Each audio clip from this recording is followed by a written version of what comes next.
Hi, my name is Rochelle and I'm going to explain a cross-curricular health and art unit that I would do with a grade 6 class as it goes along with their curriculum goals.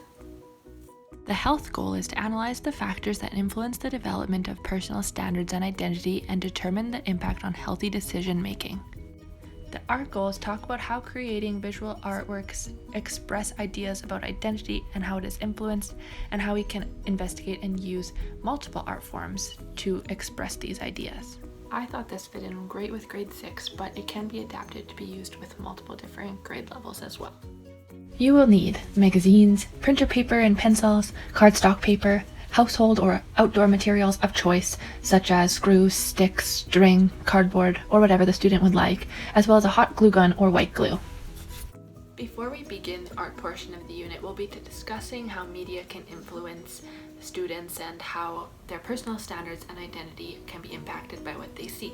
Throughout the unit, we'll be looking at multiple forms of media such as TV, billboards, social media, magazines, anything else the students can come up with, to analyze how our society and our culture can tell us how we're supposed to look and how we're supposed to act.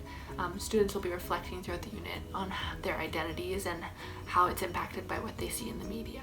From there, we'll practice a method of drawing called blind contouring. It's an exercise that's intended to help them see an object in all of its detail.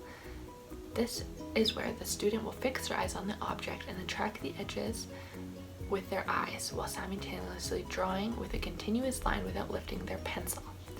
We will spend a class period where I will give the students an ad from a magazine. It can be anything from a car to a shoe to makeup. They'll practice their blind contouring with their ad 3 times per picture and then switch with a classmate. So as you can see, my husband, who was a great volunteer, is looking at a photo of himself, following all the details of his face without looking down at his paper or lifting his pen. As a perfectionist, he was very proud of the finished product.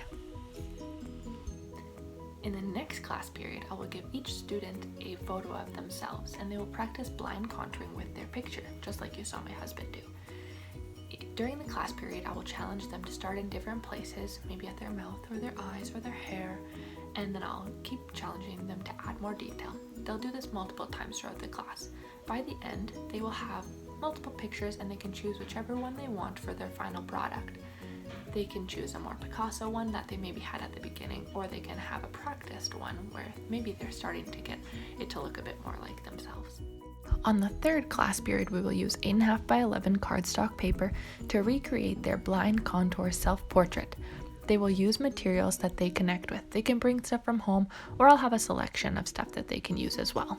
Now I'm going to use the materials to recreate my blind contour. I'm going to be picking things that I can kind of relate with, so I'm quiet like a bird, but I'm a party animal with that balloon. On to my husband. He is a very handy guy, so I'm going to be using nails and screws and washers, things that he likes. You can choose so many different items. You can use cardboard, or you can follow the line with the strings, whatever the students want to do. They can use materials from outside that they find on the ground, leaves and sticks.